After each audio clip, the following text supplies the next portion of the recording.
And we're back, people. We are back. Your favorite sports podcast, roaming the airwaves, rolling with Ramos, is back. I happen to be the one that holds the last name Ramos. And always, I want to thank my daddy for that one. Mike Ramos in heaven. Can you believe it?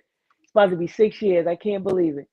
Episode 139. Welcome to this little party. With this week, because we're already still going to 200. We're gonna get the 150, and then we're gonna get to 200, and then we're just smashing records and doing what we do anyway. But anyways, episode 139. This week we come through your airwaves like an undefeated dolphin. They ain't undefeated no more, but this one was undefeated. The Larry Sonka edition. Tristan, my guy, it's good to see you as always. Yeah, good to see you. We had a little break from the holiday and watched a lot of football, some basketball, ate good. So now we're back Yeah. to talk about all this stuff. Joining us is a good friend of ours. She's no stranger to this show. When we had our first go around, she was on it. Excuse me. And she's no stranger to coming into my house. The only way to get your sports in Carolina is if you're blitzing. Carolina Blitz herself. Vashti Hmm. Hurt is joining us. Vashti, what's up? I'm good. Thanks for having me. As I get my life together, I don't know what's going on. First off, sports and society go hand in hand. We all know that. And we got to start with some Commanders news.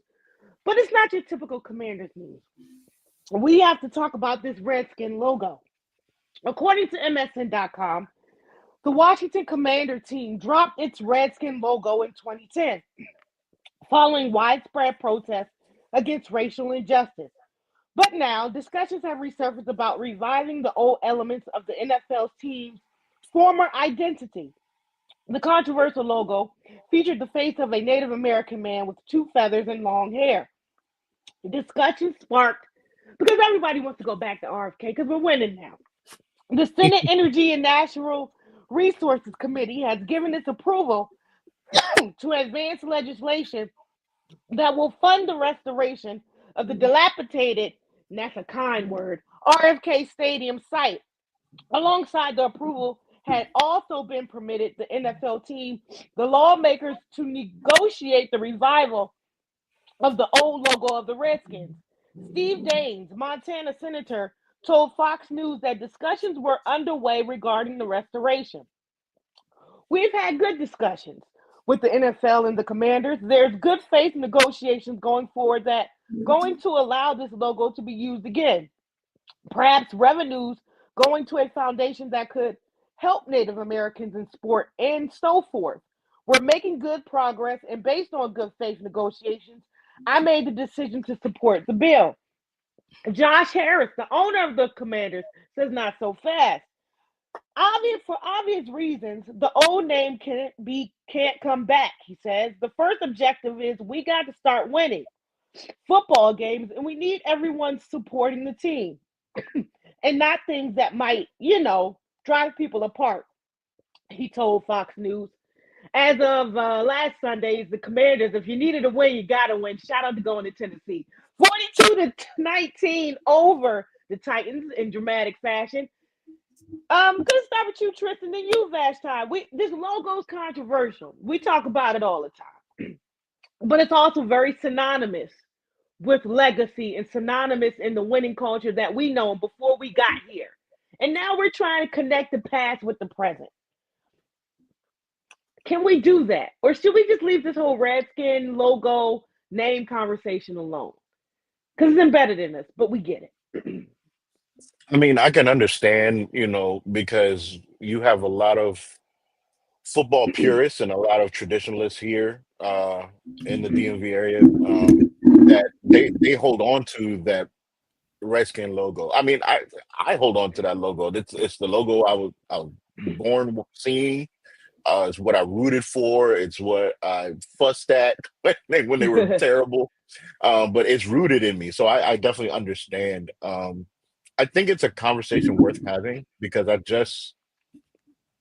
and maybe it's out of my own ignorance, maybe still, but I didn't see where it was disrespectful of a logo. If anything, I felt like it was just disrespectful because they were so bad. They were just Yeah. terrible. That's where I felt. But I felt like it was more like the logo was more like a sense of pride of what it was. You read some of the origins of the organization, you're like, oh, okay. You can see some of the not so pleasant history of it, but at the same token, I feel like if it's something that can be represented differently in a new light, especially with being out of the Dan Snyder bubble, Yeah. then why not? But I'm also a person that's like, let's focus on what we're looking at right now, which is a team that hasn't been 8-5 since what, 96 or something, like, Mm. a team that has a rookie QB that is actually our could be our real franchise quarterback that we haven't had. The fact that I could possibly buy his jersey and not have to worry if he's going to be on the team in 2 years. Like, let's focus on that aspect and what they're doing as an organization overall, the culture that they're creating. Let's really put emphasis on that, and put emphasis on potentially going back to RFK. I care more about going back to RFK than the Then the logo, to be logo. quite Yeah. honest. Yeah, yeah. I think they should be right back there in RFK Stadium. If the culture is going to change, why not go back to a stadium that meant so much to the culture? Last time, I know Absolutely. these are things that are up 95, but if you're looking at this conversation and you're starting to try to resurrect, because in total rebuild, this is the resurrection of this team. And now they're trying to get back to conversations of the olden age to bring it back. Is this an important conversation to have? How would you feel if it went back to the Redskins logo? It's not for me to say if the name is offensive or not. It's up to the Native American community. And so if they find it offensive, then I think that should be respected. Yep. It was changed for a reason to then go back. I think that it's a nod to this quote unquote conservative attack on wokeness. And even in some of the Mm. comments, and when I looked this up, that was basically the focus of it, not the focus of, not the name and whether it's offensive or not, but this whole trend of rolling back things that are considered woke, which can be another word for progressive, and or something that is not tied to white male fragility. So it's just I Whew. it I just it was changed for a reason. Leave it as such. And like y'all said, it seemed like putting the stadium back closer to the city, right? Isn't it? Wouldn't it be closer in Yeah, town? it would be Yeah. in the city.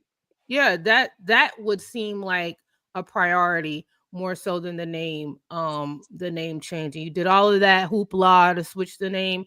Leave it as such. Yeah, the only reason why it went so how it far it did because Dan Snyder at the time was defiant and not giving a damn about even understanding the Native American perspective. I'm fine with the Commanders. Hell, I was fine with the Washington football team. After a while, I was like, we are the team in Washington. Why not keep it? Let's not focus on the team. Let's focus on how they're continuing to do well, and maybe we can keep those ties going. I said something wrong earlier, Vashti. I said these are up 95 problems. I've seen you a couple of times on the Metro. You ain't no stranger to the Oh yeah, nation's not capital. at all. I love DC. I definitely get on the metro for real. I still have a metro card. I keep one in my wallet. There you go. In the days in them days of you not being able to get on your cell phone in the towers, I got T-Mobile now. I can get in there and get on the phone before I can.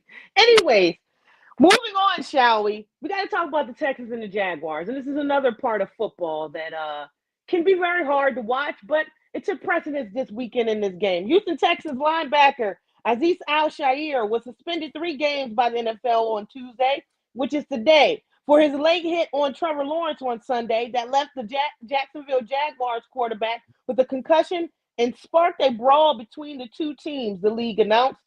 In the second quarter of the Texans' 23-20 win, Lawrence scrambled before sliding on a 2nd and 7 play. With the slide already in progress, Al-Shaair went in on the tackle, leading with his forearm, resulting in Lawrence's head slamming against the grass of Everbank Field. Jaguars tight end Evan Ingram shoved Al-Shaair after the play, and a brawl between the two teams ensued. Al-Shaair and Jaguars cornerback Jarian Jones, who left the bench to throw a punch. Pure Jermaine O'Neal on this one. Left the bench to throw a punch. Were both ejected while Ingram was flagged for a personal foul. Before Al-Shaair left the field, he got into another confrontation with Jaguars offensive guard Brandon Scherf, and then he had to be held back by Texans teammates. Lawrence was carted off the field and ruled out for the remainder of the game, though he wrote on social media after the game that he was home and feeling better. On Monday, Al-Shaair apologized to Lawrence in a post on social media. I would never want to see any player hurt because of a hit I put on them, especially one that's deemed late or unnecessary. To the rest of his teammates, I can definitely understand you having his back and defending him in a situation like that. That's hard. Me personally, if you see him sliding, is it that hard to stop your momentum into what the tackle would have been? Or was he just going in there? A lot of Jaguars playing and calling it dirty. He was going in there for the kill anyway. That's how you first. How do we feel about this? He slid late. Like, I mean, if you look at the video, even Tom Brady said that he slid late. And at the point that he slid, Azeez was already committed to stopping him, who, as the court, he's still a runner, right? He was committed to stopping him. He hit him in the shoulder. Like, I don't like all of this. I just felt like, I don't think that it's a dirty play. It's a football play. Did he start sliding? Yeah. Does he deserve what, probably a fine? 3 games is excessive to me.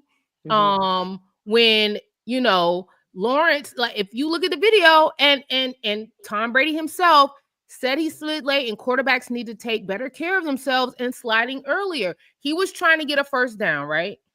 Yeah. Okay. So trying to get to the first down mark, he was trying to slide at that mark. And the guy it's tough for defenders. Like, when your momentum is already carrying you forward, there's no way for him to try to avoid a hit. Like, he's committed to stopping the runner at that point.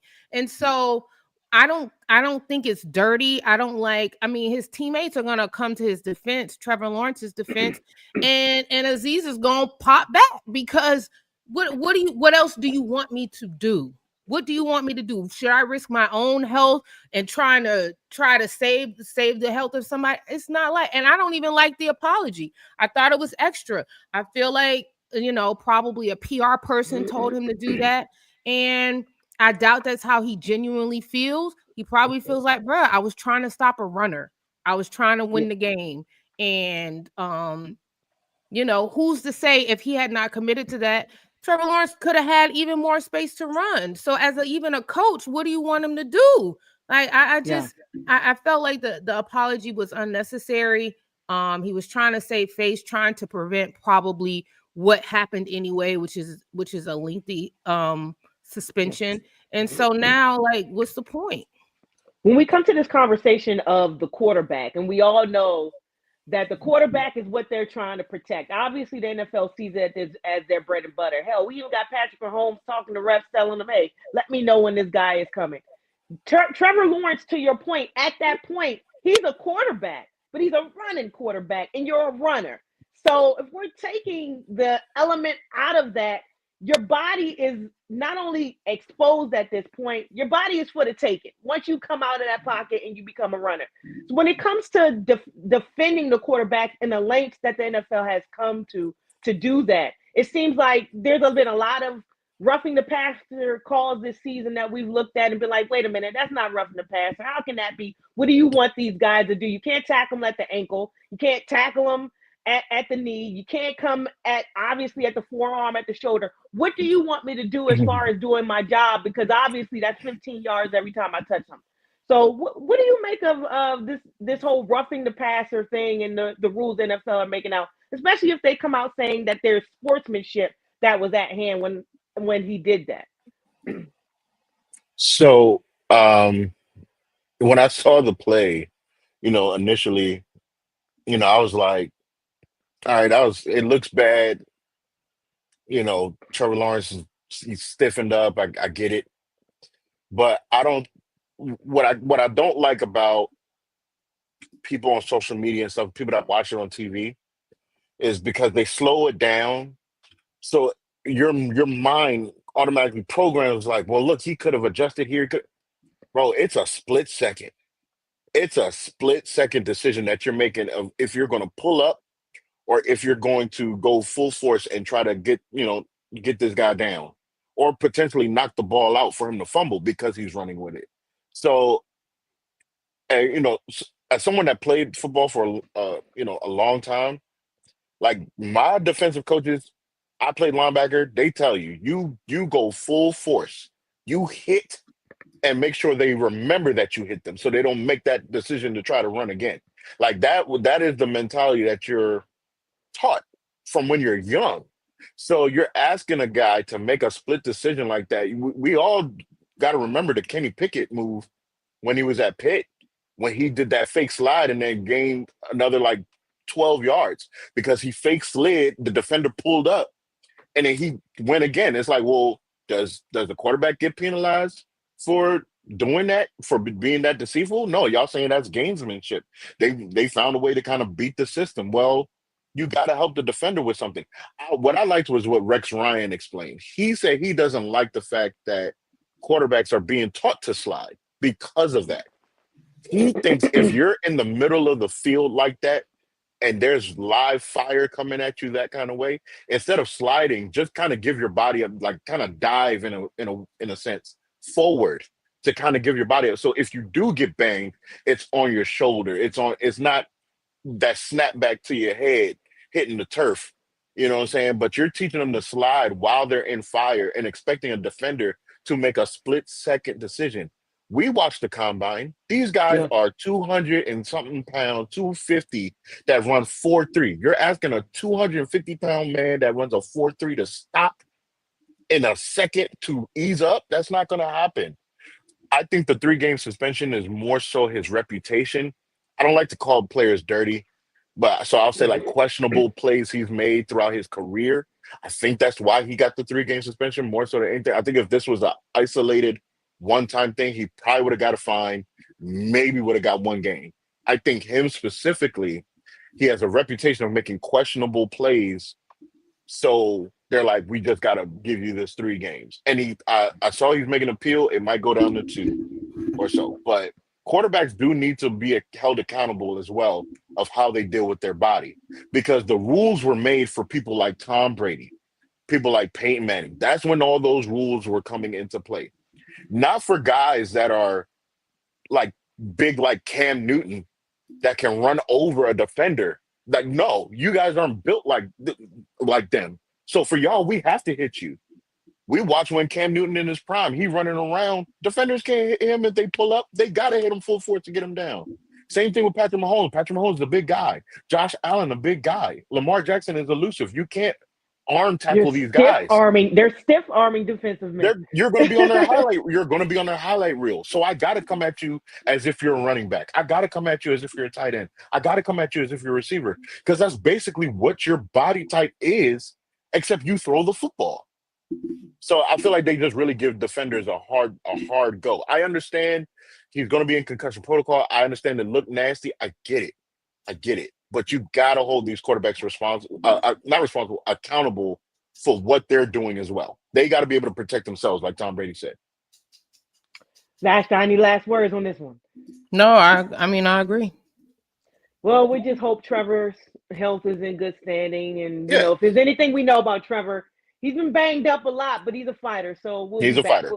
This is football. This is the fortunate and unfortunate part of football that we love and we don't love about it. And when I Yeah, the saw it, violence. I said, "Hey, it's part of the game. It's unfortunate, but it's part of the game." We go down to your land, Vashti, where we start to give it up all to you. Tampa Bay Buccaneers 26, Carolina Panthers 23. Bryce Young and the Panthers were moving into a position for a game-winning score in overtime when Adam Thielen hauled in a one-handed grab to reach Tampa Bay territory. But That was a Chuba catch. Hubbard fumbled on the next play, and Mayfield took over. He connected with Evans for 21 yards, and Rashad White broke free for a 38-yard run to reach the Carolina 10 and set up a McLaurin's fourth field goal of the game. The loss assured the Panthers 3-9 of their seventh straight losing season. A dejected Hubbard sat on the Carolina bench for several minutes after the game while his teammates headed into the locker room. I told myself, I hold myself to a high standard, and we are trying to change things around here, and that's not helping with anything, Hubbard said. So I've got to be better, and all I can do is just work. It happened, and I have to grow from it. Young, 26 of 46, 298 yards, and led a 60-yard drive that concluded on a 25-yard scoring toss to Thielen with 30 seconds left in regulation to briefly give Carolina a 23-30 lead. However, Young did not try to did not try to jump on Hubbard's fumble in overtime, a gaffe reminiscent of Cam Newton's costly decision in Carolina's Super Bowl 50 loss to the Denver Broncos. He says it was a reaction, and he said nothing further after that. Panthers coach Dan Canales said he's thrilled with Young's progression, but lamented the team's mistakes in his latest loss. We have to put together a full complement of quarters, a full 4 quarters to become the team that we want to become. Next up for the Panthers is not going to be easy. They take on the team that held the Ravens to 12, the Philadelphia Eagles. Vashti, we've seen greatness in Carolina. I mean, you're looking at guys like Cam Newton, looking at guys like that, and you're thinking, what has happened? A lot of people are thinking, what has happened to this organization? Me and Tristan talked a couple of weeks ago about Bryce Young being benched and the Big Red Machine taking over. And we asked the question, was Bryce Young at fault for everything that's going on in Carolina? You're there. You're looking at it. You're seeing it. If you could name this season in one word as you're there, how would you describe it? And what are the rumblings going on in Carolina? I don't know if I have one word to describe this season. It's really been up and down, I would have to say. Uh it started off pretty rough, and then you had Andy Dalton come in and it was a spark, and then it went down again, and now it's back up again. Um you know, whatever was going on with Bryce, or whatever has gone on with Bryce, of course it's not his fault. He at the time he was a rookie, and he's still a young quarterback. It's the franchise's responsibility to surround him with the pieces in order for him to be successful, and then also a coaching staff that believes in him. Um it seems as if they're on the right track. They've been in close games where they've basically let teams who have better records off the hook. Um, you know, Patrick Mahomes and the Chiefs they barely won that game. It was a last second field goal that put them up in that game. And then Tampa Bay, you had 2 missed field goals by Eddie Pinheiro. You had a questionable touchdown by Adam Thielen that was ruled not a touchdown. It looked like a touchdown, but it was like ruled, me. it was ruled incomplete on the field. And according to the pool report, there weren't enough cameras to show the proper angles to verify that it was a catch. And so they went with the call on the field. So that's 6, that's 9, 12 points that you leaving off the board. And even if Pinheiro makes those 2 field goals, the Panthers win. And so I feel like the team as a whole is on the right track. It seems like they're on the right track. There's still questions about whether Dave Canales truly believes in Bryce Young. We'll see about that. But it's good that they're competitive now. They have to find ways to win. Tristan. Well, listen, when I think of the Carolina Panthers, people got to understand there was a period of time that I was a legit Panthers fan. I'm talking about the Jake Delhomme, when Stephen Davis was there, Ricky Prohl, Like Love Luke Kuechly. Come on now, Deshaun stop playing with Foster, me. shout outs to UCLA, Deshaun Foster and them boys when they was going against the big bad Patriots. I was rooting for the Panthers to win that game, that Super Bowl. Like so the Panthers have seen success. You know what I'm saying? They know what it looks like to have a good product on the field. And I just felt like the way the team was constructed, the offensive line, especially last year, I just felt like it put Bryce Young in a buzzsaw that he was not prepared for. And it's something to say. And my thing is this: if a all-world player speaks, you listen. If the GOAT speaks, you listen. He said this. He said it last year. He emphasized it again this year. The NFL has done a disservice to a lot of these young quarterbacks because we've been so spoiled. We're seeing some of these rookie quarterbacks when they come out and they're awesome. We just think every rookie QB that we dub number one, number two overall, they're got to come out the same way. And then if they're not, they're immediately a bust. No, sometimes it just takes a minute. And I'm so happy for Bryce Young to see he made a throw. It was a rollout to his right, and he threw it on a rope. And I said, that's Alabama, Bryce Young. That's what I remember looking at when he was at Alabama. And I said, if that is translating, the Panthers are going to be fine at the quarterback position. You build everything you got to do.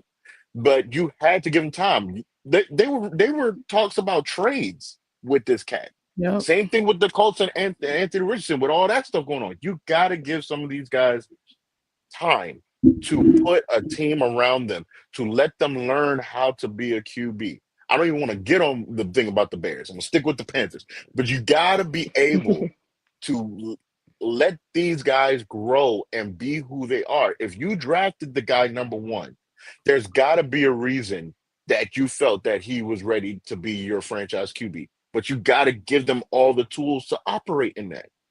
I pay attention to QBs a lot. I know you pay attention to college basketball a lot. I'm like that with college football, and particularly with quarterbacks. I pay attention heavily. There are certain traits I look for with quarterbacks to know is like you might be all right, and it's how they process the information. I look at the roster that they have. What was at your disposal for you to be able to operate at that high level? The thing about Bryce Young was that he knew how to process well, but he also had an offensive line that gave him the opportunity to process. If you're snapping the ball and it's like 2 seconds in, someone's in his lap, what do you want him to do?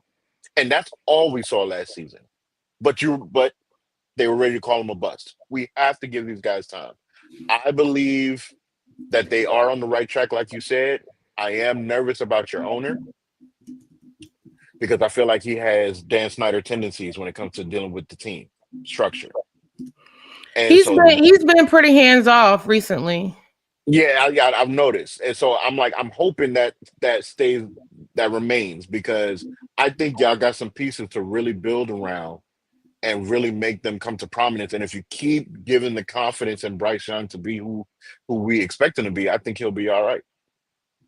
Yeah, Thielen was supposed to be that veteran wideout to help give Bryce some confidence, and it seems to be Yeah, working when it's working. and even When having Andy Dalton, still communicates with him on the sideline. They're talking, trying to. It's great.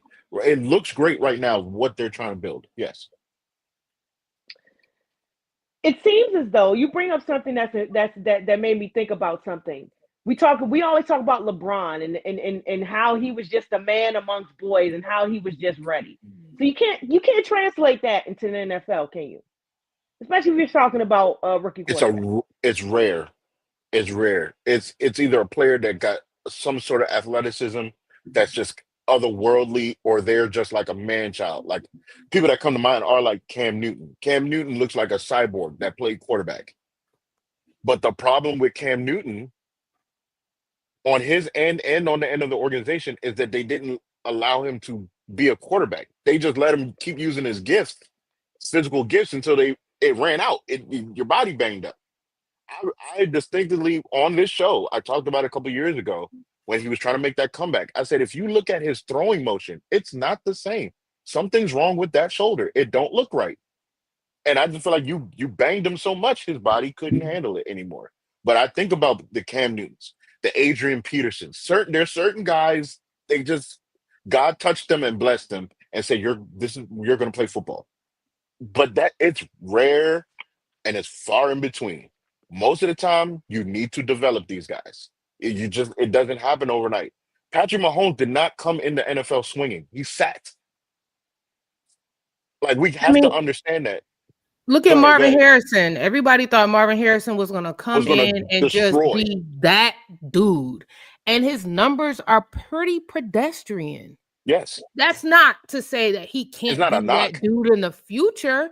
But Hmm. as you said, Tristan, you have one like, okay, um, um, Texans quarterback who came in and Oh, I'm CJ drawing a Stroud. blank. CJ Stroud.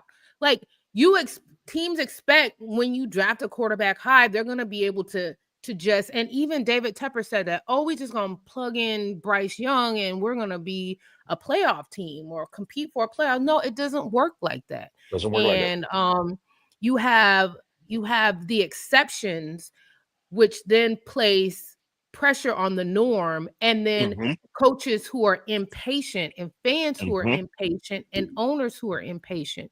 And Yeah. that's why you see a lot of these guys who are having success now and they were written off, a la Sam Darnold, Sam Darnold. Baker Hmm. Mayfield, Hmm. Geno Smith. Like Hmm. these guys are now having success where they weren't immediate difference makers on at their first stop. And you can't necessarily expect that. I think probably going into the future, you'll see more guys starting to sit because it's not working where you're putting these rookie quarterbacks out there off rip and then Absolutely. expecting a miracle. It just is not happening like that. So maybe that the trend will now be to have guys sit, watch, learn for a bit, and then start to insert them on a gradual basis into their respective teams. Absolutely. One of the things that a lot of people have had a lot of rumblings about as far as the Commanders and their turnaround is when it comes to Jaden Daniels, he's playing they call it the college offense. Um, and it's unfortunate because, well, yeah, this is a college offense. We're gonna play to his strengths, and then we're gonna throw something at him new each week. Each week. Could that be the catalyst, or maybe the formula that maybe Carolina or other teams like the Colts can maybe look forward towards in the future? Let's play to what the rookies can do right now, and then as the season progresses, add new things to their game, Yeah. especially once these defenses start figuring things out. Yeah, but you have to know what your quarterback can handle. Because even in that with Jaden Daniels, if he couldn't see the defense and how he read them, like look at what the Commanders did when they drafted him. They went back and talked to LSU coaches. What made the change from his sophomore year to the junior year so drastic? They said he had this little VR thing that he would sit and just look at different coverages and do the simulation. That's what helped him progress. What did the Commanders do in the offseason? Okay, how much is it? Let's buy that for him so we can implement the NFL coverages he's going to see in that same system. Do the things, invest. If you invest that first number one, number two, number three overall pick on that player, then invest all your resources. So if he is a bust, you're not left with questions. You can say, I did everything I could. Is the thing the mistake with the Giants with Daniel Jones is that everyone knew he had no business being picked that high. Everyone knew that.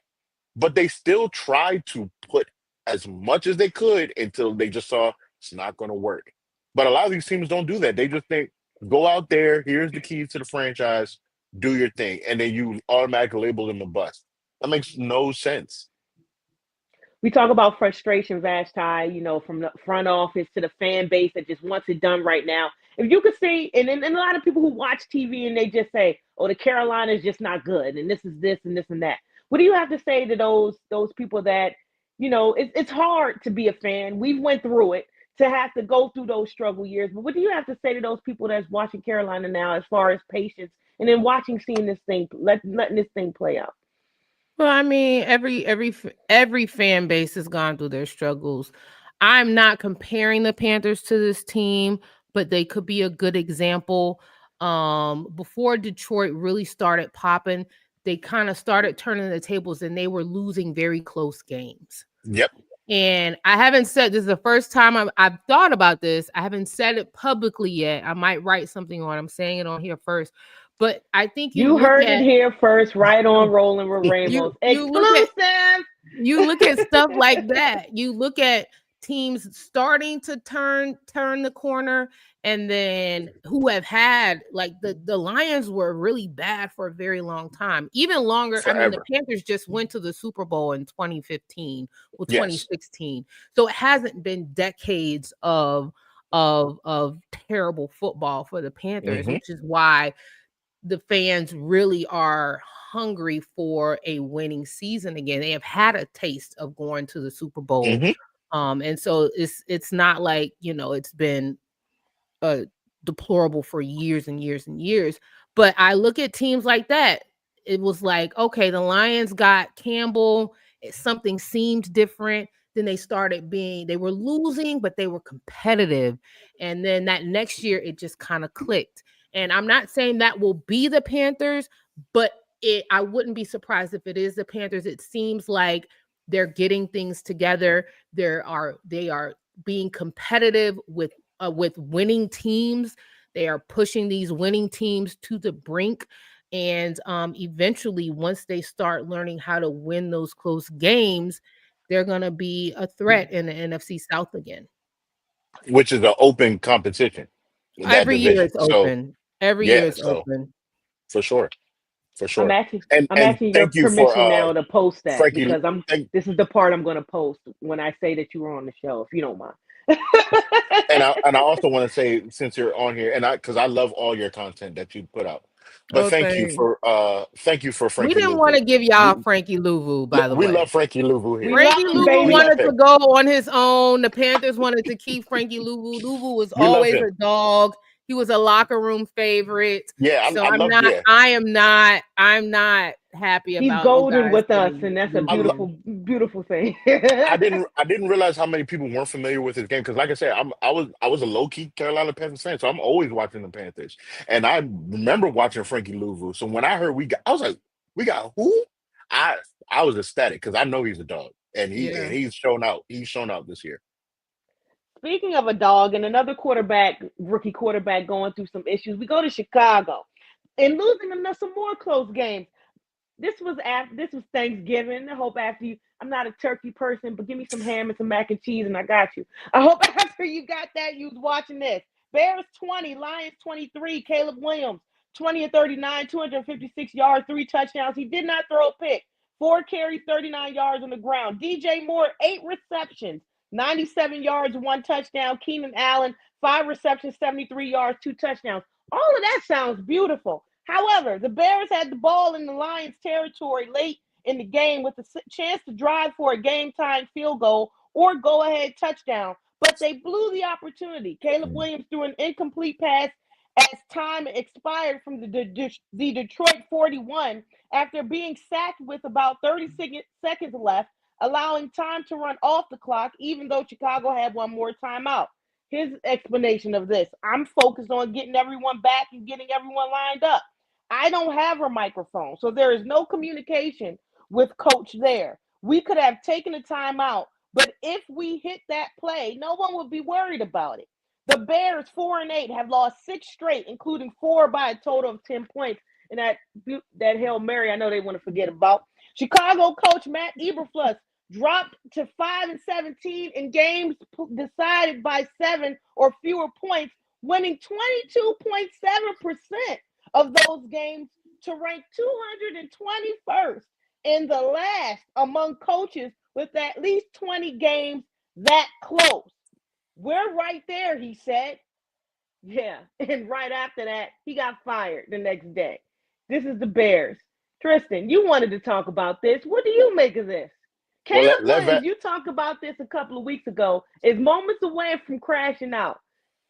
Hopefully, we don't see it. But which one of you want to take this first? let Vash I take because we know we're going to lose her soon. Yeah, So I have to go. Yes, please. But I don't know. I think the Bears started off hot and then they got cold, and I wasn't surprised at the move with how the game ended. When was that? was that Thanksgiving? Hmm. Thanksgiving. Thanksgiving. So, listen, with everything that they got in Chicago, they want it to be better than what they are. And they're saying it's the coach's fault, then you gotta make a move. That's If right. people want to find you, get all your great content, unless they're living under a rock, they just don't get it. But Yeah, because anyway, she's everywhere, y'all. where can they find you? Thank you for coming and talking to us again. Thanks for having me, guys. On Twitter at Keep Blitzing, Instagram Carolina Blitz, TikTok Keep Blitzing, Facebook, and CarolinaBlitz.com. So if you search Carolina Blitz, you'll pretty much see what we got going on. That's right. Shoot, I gotta make it to Carolina. We gotta get some nice. Well, no, it's been cold in Carolina lately. Maybe Yeah, I should it take my was behind cold back up to today. Connecticut. Anyway, you have a good rest of your evening. All right. Thanks, guys. See you Later. later, Tristan. The So Bears. yeah, yeah. So I Are chuckle. you laughing? Yeah, I chuckle at this because there are four games that I literally can point to Matt Eberflus and be like, "You cost him that game." Four. What's their record? They're like what, five and or four and something, or five and something. There's four games. 4-8. They're 4-8. I'm telling you that there's four games. So that would put them at 8-4. There's four games that Matt Eberflus lost. Here's the thing: the way they handled Justin Fields last year was terrible. He didn't have weapons. He had different coordinators all through his rookie contract. You then ship him out. He goes to the Steelers. Okay. So everybody knows you're picking Caleb Williams, number one. We're all clear, right? We were clear from that by January. We knew you were picking Caleb Williams number one overall. I know there were some rumblings, people thinking, oh, they might take Jaden Daniels and all that. You were taking Caleb number one. We knew that. You went and got Keenan Allen. You drafted Adunze. You got DeAndre Swift at the running back position. You had a good tight end already. You did little tweaks here and there with the offensive line, but you basically kept the same coaching staff, right? You had plays and systems for Caleb that were not pertaining to his strengths, not pertaining to the weapons that he had in front of him to be able to be utilized properly. Despite all that, Caleb was able to use his talent enough to put you in positions to win some of those games. And your coaching decisions cost you the game. You took the ball from him to be able to make a play. You took the ball from your players, not just Caleb. You took the ball out of your players' hands on some of these decisions that you made. And now you're in a position, you did it. You fired Lovie Smith after a 10-6 season. You thought you could do better. They had a stat about how every coach after him has not been what you thought it was going to be. You drafted Mitchell Trubisky. The coach with Mitchell Trubisky was let go after his rookie year. Okay? Bring in a new coach. You see that Mitchell Trubisky's not working out, you shipped him off. You said, we're going to draft Justin Fields. Draft Justin Fields in his time with the coach, 1 year, you fire the coach. You bring in, this is now Eberflus is being in now. So I think it was after Lovey was John Fox, and I forgot who was in between. I think it was Matt Nagy. That's what it was. John Fox, Matt Nagy. Now we're on Eberflus.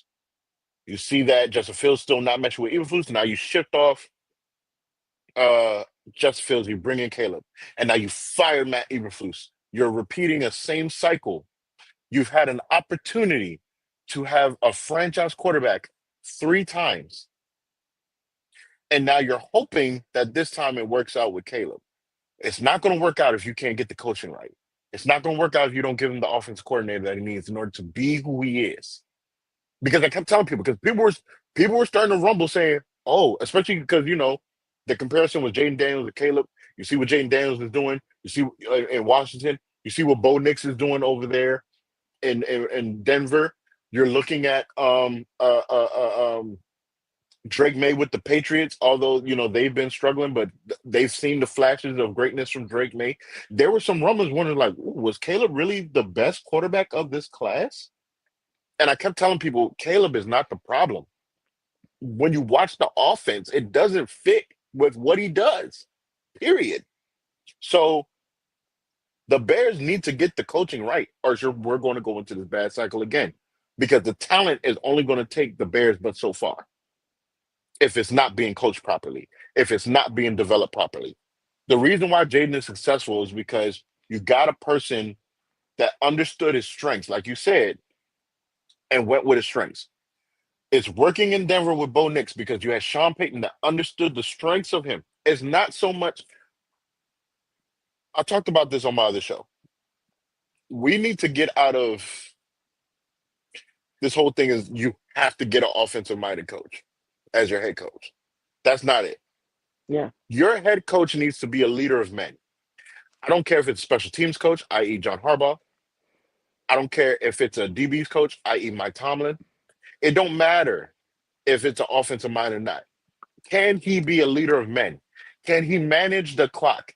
Does he understand the concept if you're in position to be in field goal range and you have 37 seconds left and you still have a timeout that you can run 3 plays in that time frame with that one timeout to win the game, knowing that all you need is a field goal? Because that's what Matt Aberflus failed to do on Thanksgiving.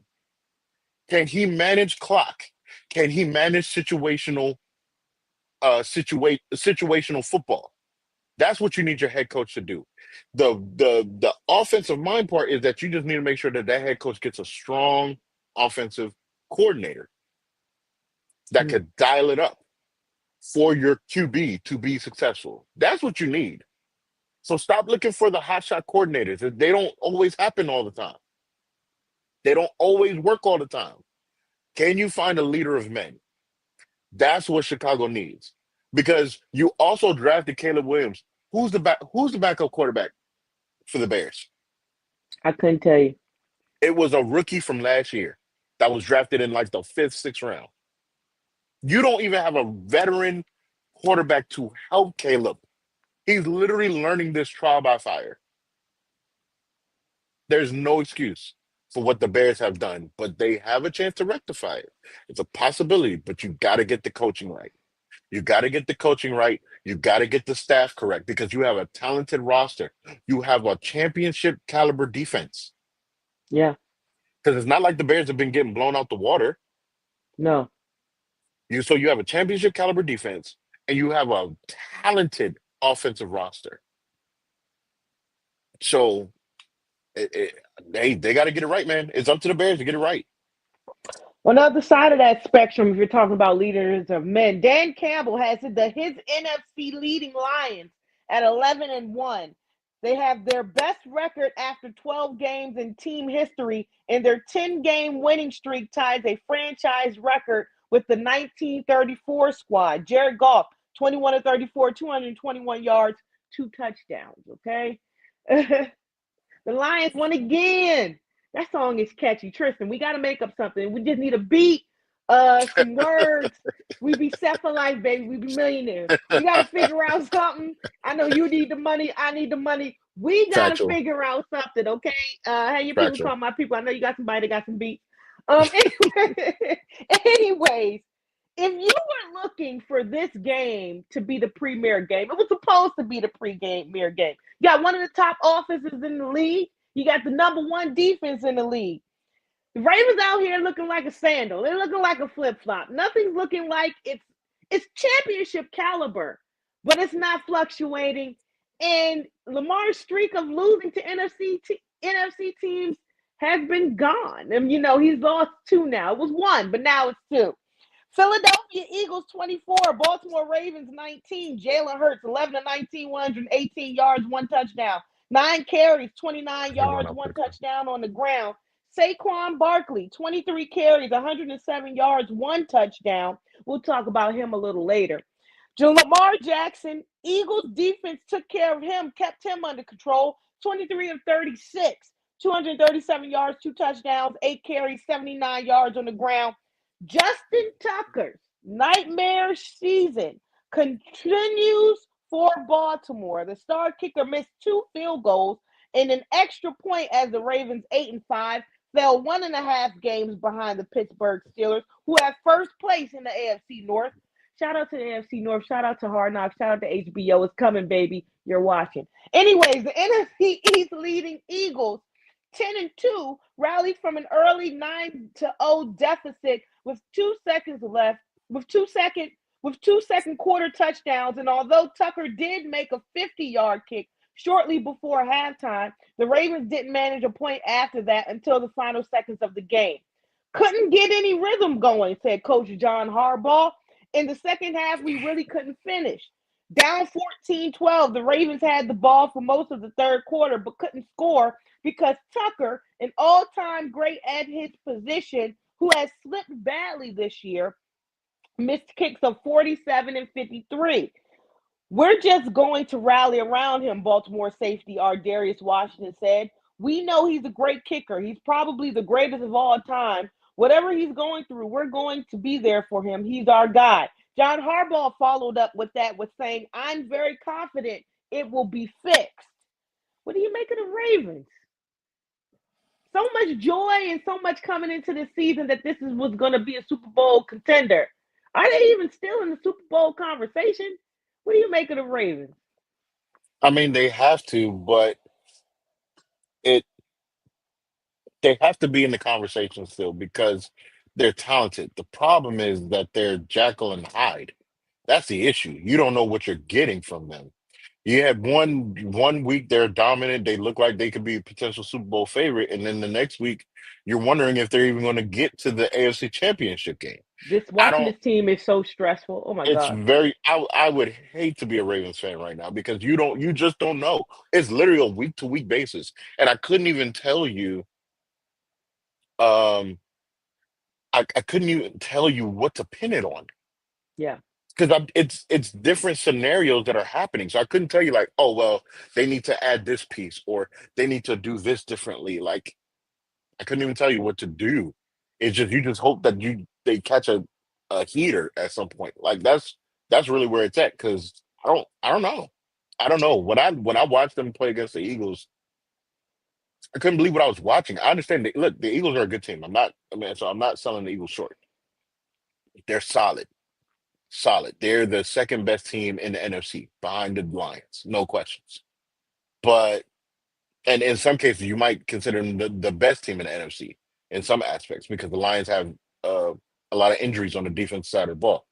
So I'm not selling them short. But with the Ravens, you have Derrick Henry, you got Lamar Jackson, you got Flowers and Bateman and Mark Andrews and uh, likely. I don't know what else you could ask for. Now their defense has not been up to snuff Which is this hard season because all these years you've known the Ravens for defense, to have and us there's a out lot of people defense. saying our secondary is not good. No, Not to definitely, mention they get definitely fell costly off. penalties Yeah, definitely fell off. Kyle Hamilton has been in and out of the lineup because of injury. So I because a will say lot is that being aspect. axed on him. Yeah, so I will say that aspect. But other than that, honestly I couldn't tell you what they could do different. I don't know. Let me ask you this: Lamar Jackson, a lot of people saying, I mean, it is historical what his numbers have already been. I think we were Mike Greenberg was saying that he's on a road to historical perspective, but what he's done has already been historical. Unfortunately, I mean, and when you look at his numbers this year are actually better than the MVP season he had last year. A lot of Yeah, people saying he's still in the conversation for MVP. he is. But when, He is. but when you look at Lamar Jackson, it's the quarterback. It's the quarterback's fault. It's the quarterback that's supposed to get us where do what he's supposed to do. He's supposed to be Sure. a leader. A lot of people Sure. saying he didn't play his best last week, but he played bad. There's a lot of issue with him wanting to stay in the pocket. For all this time, y'all said he couldn't pass. Now something has done something in here, and he can't I even think do so. what God given him because he's afraid of what y'all going to say every Sunday. Even his mama cussing him out saying he ain't running no more. And there's pure lanes for Lamar Jackson to be Lamar Jackson. But because you said he couldn't throw, he's trying to stay in that pocket and throw.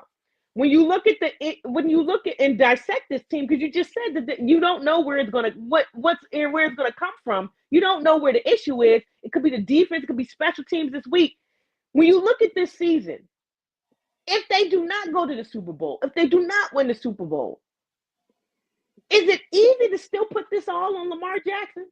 Because how much are you going to be asking of Lamar Jackson and superpower if we can clearly see in totality it's other parts of the team, but he's still the Yes, quarterback? yes, and no, because yes and no because he's still the most dynamic player in football. Yeah, He may not be the best player in football right now. I think that's Josh Allen, but he's still the most dynamic. He's the most dangerous. You just don't. He's too talented to not. And so, what have we said with Lamar Jackson through the years when we watched the Ravens roster? Get him better wide receivers. Okay, you got him wide receivers. You got him pretty decent wide receivers. I ain't gonna say they're all world. I think Zay Flowers is on the way to be that, but I'm not gonna say they're all world, but they're decent. You got two really good tight ends, Mark Andrews and Likely, and then you gave him Derrick Henry. So it's like you're gonna look at Lamar like, what more do you need?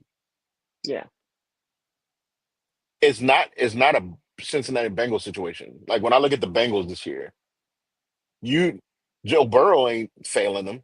That defense is horrendous. You can yeah. see that. Joe He Burrow is has to balling. you have to like you're asking Joe Burrow to score 40 points a game because his defense can't stop anybody. So you're not gonna put the blame on Joe Burrow for this season. But for Lamar, no, we've seen games where Lamar, you have not been yourself. Yeah, And I do think that it's the whole ever since the combine when they were trying to make him switch positions, when they're trying to say he's a running back, he's a wide receiver, he's not a quarterback, and all that stuff. I think it plays in his mind to a fault. He's trying to prove that he's such a quarterback that, like you said, he's ignoring the God-given ability he had, what made him a Heisman Trophy winner at Louisville. He's ignoring that because he wants to make sure that he's doing this by throwing the football. And because I noticed it in the playoff game, well, who was it against the Chiefs last year or the Bills? the 26th ranked, 27th or 26th ranked run defense in the league. There's all And these Lamar lanes didn't, for you to and run, Lamar and didn't run you're at all. trying to throw. And it was so uncharacteristic. It's like, run, Lamar, run. What are You're you doing? begging him to run So watching the TV. I was concerned even then when I saw it. I said, I hope he's not hearing the voices in his brain from all the chatter about him playing it the quarterback way. Do what got you here, man. Do what got you here. I don't honestly.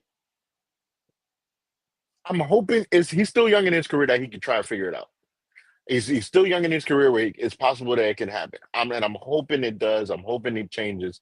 But right now, I think he's hearing. I think he's hearing voices in his head about it. I really do.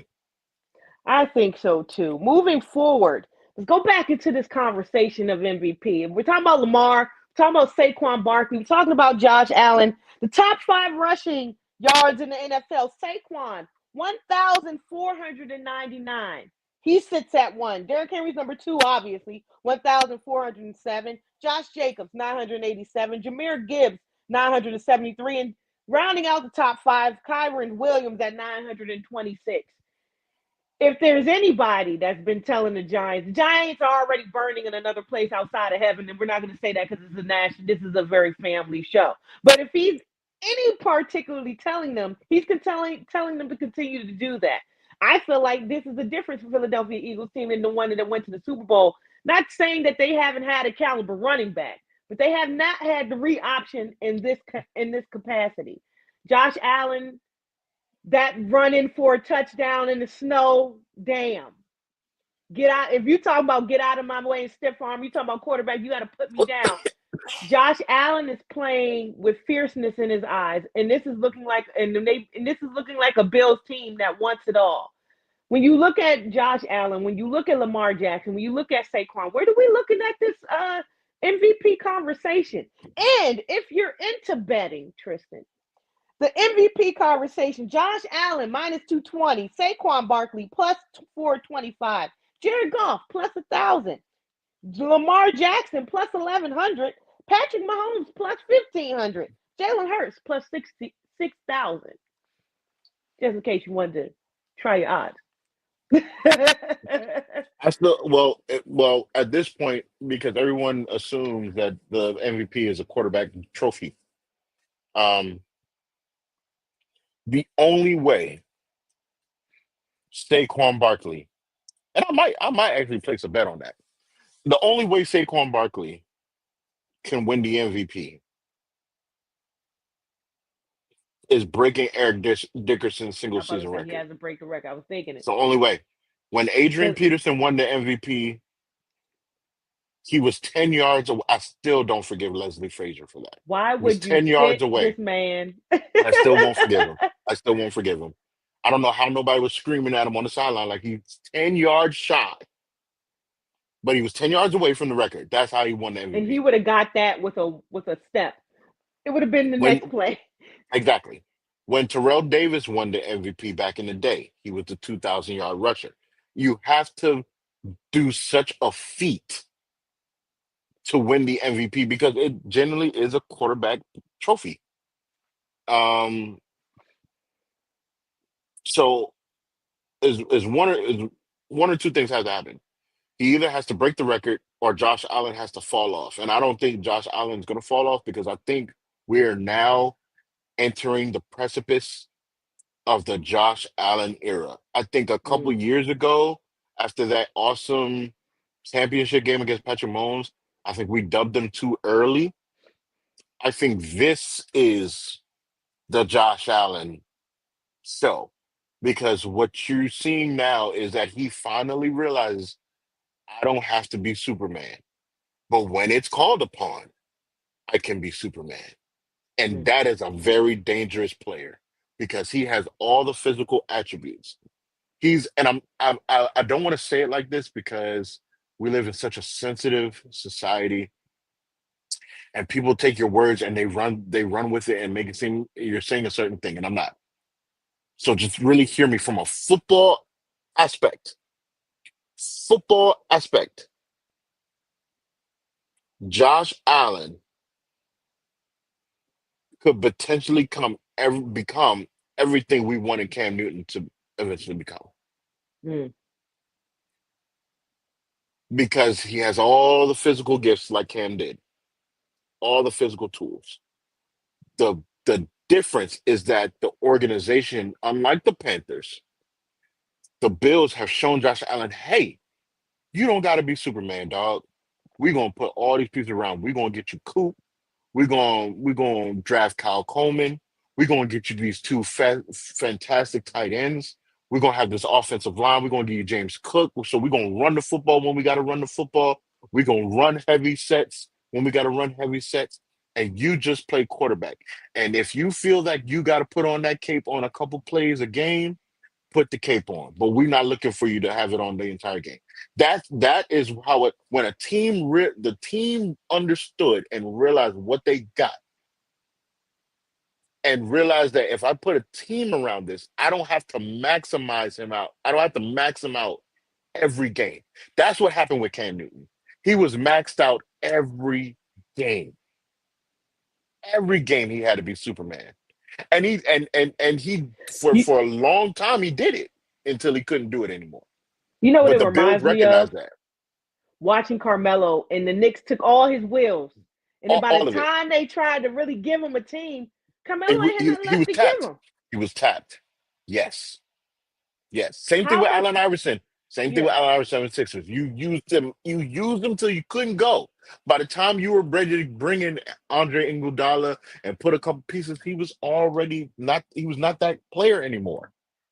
Yeah. How much bigger is this for the Bills when there's conversation of how the Bills are going to even look They lose Stephon Diggs. That was tumultuous. He comes in, he scores with the Texans. Unfortunately, he got hurt and is out for the season. But he comes in, and what he gets on that game with his first time back against Buffalo was more than all three of the receivers that they had. And everybody's thinking this team is what is Josh Allen going to be without Stephon Diggs? We're seeing what Josh Allen is without Stephon Diggs. We're seeing a canvas, as you could say, of the ball just being spread around so easily. How much more important is what's going on in Bills country after all those revelations that the Bills may not be able to be what they are without that type of caliber wide receiver? I think it's great, but I think it's a win-win for both sides, for Diggs and for the Bills, because before Diggs got injured, he was balling in Houston. So it wasn't Yeah, like he went somewhere else and fell off. He was balling in Houston. Then he got hurt and he was out for the season. So, and who's to say the CJ Stroud struggles will be happening right now if Diggs was still on the in the lineup? So, yeah. I think it was the win. It was one of those win-win scenarios. They tried it with Stephon Diggs and them. It just didn't work. They parted ways, and we're seeing the best of Josh Allen. And like I said, before the injury, Diggs was balling too. But to see Josh Allen in this light and with the Bills, and this is the best time for them to try to get it, to try to get a crack at the Super Bowl because right now, the way the Chiefs are now, can't beat the Bills. They're looking more injured than these games they're sliding by at Yeah, some they can't. They point. can't do it. The Ravens are too inconsistent. Um, the Steelers maybe, but I think the Bills got too much offense. Josh Allen, I think, is too much of a difference. Like if I put the Steelers and the Bills together, Josh Allen is the trump card. So this is the window. When I thought that I'll admit I was wrong because I was one of the ones that said the Bills window was closed because I thought you went and got Stephon Diggs. You had that stretch of what was like 3 or 4 years where y'all were right there in the precipice but couldn't pass Patrick. And then once they started losing they lost those safeties. They lost Stephon Diggs. So I was one. I can admit I was wrong. I said Bills window's closed. It is not closed. It's still open. And this might be the widest window that we're going to see for them. So, hey, shout out to the Bills. Maybe they could break that curse finally. Speaking of curses or processes that never seem to process and get over the process, we land in basketball where we start to end this show, Tristan. 4 There's and going to be a 30 for 30 14. about this. There's going to 4 be a and 30 for 30. 14. Well, shoot, they already made it. Was it gonna be like the Orlando Magic one? Four It's going to be the process that never was. That's what it's going to be. Something, 4 and 14. Injuries have left them vastly man. shorthanded. Along with their struggles on the court, the Sixers have been caught up in some drama behind the scenes. Following their November 18th loss to the Miami Heat, the team had a closed door meeting to try to get things back on a positive course. The details of this sit down ended up being leaked to the media as numerous insiders reported on what happened. Among those to do so is Shams Charania, who cited that Tyrese Maxey, who's also not playing right now, spoke up to Joel Embiid about being late to the practices and other team functions. They're taking on the Hornets tonight. At one point when I was getting ready for the show, they were winning. I don't know if they beat the Hornets, but Tristan, the Sixers, the process. We've been a month into basketball, and this has not played out well. The process is over, man. The process is over, man. It's done. It's finished. I don't even know what to say. I don't even know what to say about it. It's just let's take a moment. Let's just think. Think of all the tanking that they did, all the moves that they did. They went through New Orleans Noel. They went through Okafor. They all these moves, and then to finally land probably the closest thing to a Akeem the Dream Olajuwon with a Patrick Ewing body size. I mean,